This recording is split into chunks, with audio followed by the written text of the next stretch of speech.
Gorillaz has to be the weirdest band to ever exist, but also the most genius. These cartoon characters probably have more personality than a lot of these artists today. I'll be going over their albums that I've listened to in full and a couple of songs here and there. Gorillaz consist of 2D, Murdoch, Noodle, and Russell, and the two people behind this virtual band are Jamie Hewlett and Damon Albarn. Jamie Hewlett was a comic book artist, and Damon Albarn was a musician for the alt-rock band Blur. So Gorillaz has a lot of lore for each character's life, including the music in their catalog. I won't go over their stories individually, but if that's something y'all want me to do, please let me know in the comments. Gorillaz would release their self-titled debut on March 26, 2001. The material on this album is surprisingly decent. Production consists of hip-hop, trip-hop, electronica, and alternative rock. A breakthrough on this record, definitely with Clint Eastwood featuring Del the Funky Homo Sapien. Elements of hip-hop capture the diversity in the music quite early. 2D's vocals complemented with what he's expressing, probably like a lack of energy, almost as if it was sarcasm, saying that he's not happy but he's feeling glad while having sunshine in a bag, meaning money. Del's first verse is probably the only verse by him in the song where it's like the most memorable. Sounds like he's going along with like the overall vibe of the eerie, lifeless tone of the song. Of course, you have other highlights for me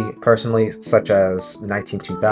I love the nice slow groovy funk throughout the track. Rock the House has that cartoon swagger groove from a Saturday morning cartoon. Tomorrow Comes Today has that slow burning groove of trip hop while having that harmonica putting in work. 5-4 and M1A1 both have gritty guitars and lo-fi distortion. And man, I can't say enough of good things about this album. All that being said, though, I don't think it's amazing. It's just genuinely a good album. Later in 2005, they will release Demon Days on May 11th. This album will be one where they would improve on a lot of their material just with a ton of collaborators, such as Danger Mouse, MF Doom, Ike Turner, Booty Brown, De La Soul, Sean Ryder, Rose Gabor, and many more. Gorillaz were really going above and beyond to improve on their music. I mean, the two best songs on here, in my opinion, is definitely Dare and Feel Good Inc. Dare is such a fun dance track that samples Revolution 909 from Daft Punk. Sean and Rose Gabor's vocals create a nice contrast. I love the piano playing bit in it as well. Feel Good Inc. has a killer bass line. 2D's vocals are quite good too. That breakdown with the guitar that builds into that beat. And after a while, that De La Soul feature on there really pays off. They're really bringing that energy to the mic, to this completely unhinged, unfiltered to the point where they're completely laughing maniacally, and I'm here for it. More highlights for me are Kids with Guns, which has the Nate Sherry in the background ominously, and some damn good alt rock. Old Green Road has them at their most dystopian sound with alt rock yet. Dirty Harry sounds something like straight out of a Saturday morning cartoon. Bass is groovy, very funky, along with the elements of hip hop. Beat switch that has the sound of a military war drum that are quite intense, and the children choir creates that absurd contrast. El Mañana goes back to that dystopian sound. White Light has heavy distorted vocals from 2D along with some heavy hitting alt rock. Every Planet We Reach To Is Dead has Ike Turner on piano, and the track teases you with the background vocals alongside 2D until it hits you with the instrumental chorus. Fire Coming Out of Monkey's Head is a nice stripped down alt rock. Dennis Hopper is narrating. It's actually about the happy folk living in harmony until they actually see that strange folk will come to their village, as the strange folk would actually dig into a mountain that would cause it to erupt as like a volcano, which is like the monkey's head in this, that would make the place burn like hell. November Has Come has MF Doom dropping clean bars like the lyrical wizard he is. Don't Get Lost in Heaven and the title track Demon Days are very nice uses of gospel and choir music in their catalog. Man, this album was so fucking packed. Arguably their best work yet. It's an amazing album. Wait, hold on.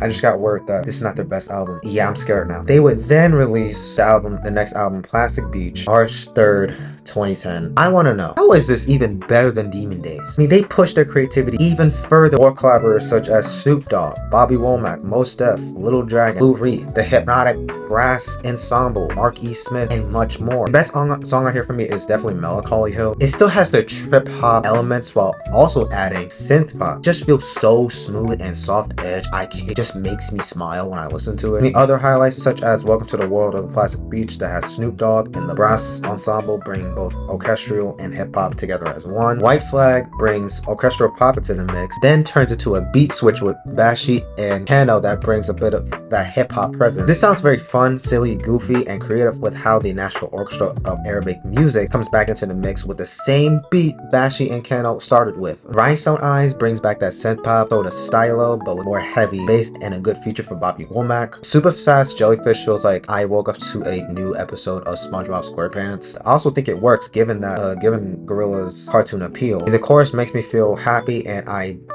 you didn't even have to add much to the chorus. Empire Ants starts off as a chill track for like the first half until the music slowly swells into what sounds like something straight out from Minecraft. Glitter Freaks needs its own Bible because the wobbly sound of that bass and the synth, like it's going at a high frequency, makes it feel like I'm on an adventure with pirates. Some Kind of Nature features Lou Reed, and he's nice. I actually don't mind his performance here. I actually love the driving groove of the chorus. With the melody along with Lou Reed's vocals, it's absolutely stunning. There's more few highlights. I won't be covering them for the sake of time, but my god, was this album fantastic. Like, this album is definitely my personal favorite. So I haven't listened to any other Gorillaz albums in full, so if there is any Gorillaz album after Plastic Beach that y'all think I should listen to, let me know in the comments. I'll be going over some songs from their albums after Plastic Beach, so here we go. I haven't listened to The Fall, so we're not going to be discussing that. Humanz was their comeback album in 2017 after a good 6 to 7 years of inactivity. The two tracks I've listened to a couple of times is Strobe Light and Saturn's Bars. Strobe Light for me is just a nice,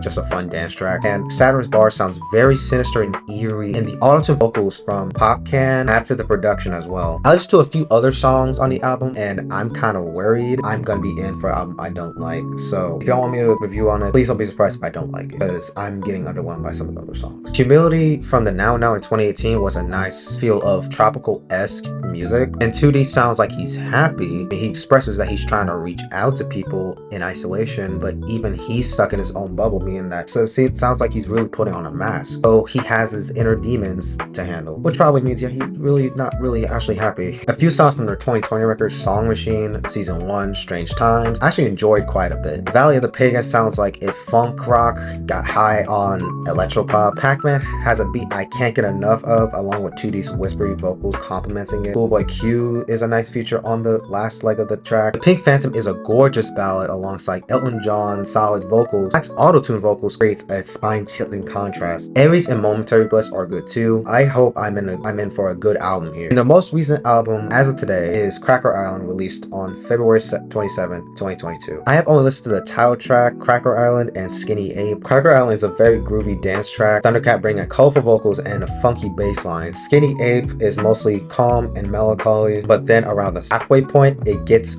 wild. The drums become more hard-hitting almost the rest of the track until it winds down slowly but surely, and it's great. But yeah, Gorillaz has a very diverse collection of music. I can't wait to see what they do next. If there's any album that I mentioned that I haven't listened to in full, please let me know. I would recommend their first 3 albums for sure, as I think it's the best that they have gotten yet. And if y'all think Gorillaz peaked at Demon Days, just find me in the comments. We'll just argue till the day we die. So please follow my Instagram and TikTok, and thank you for watching. This was a longer video than I usually do.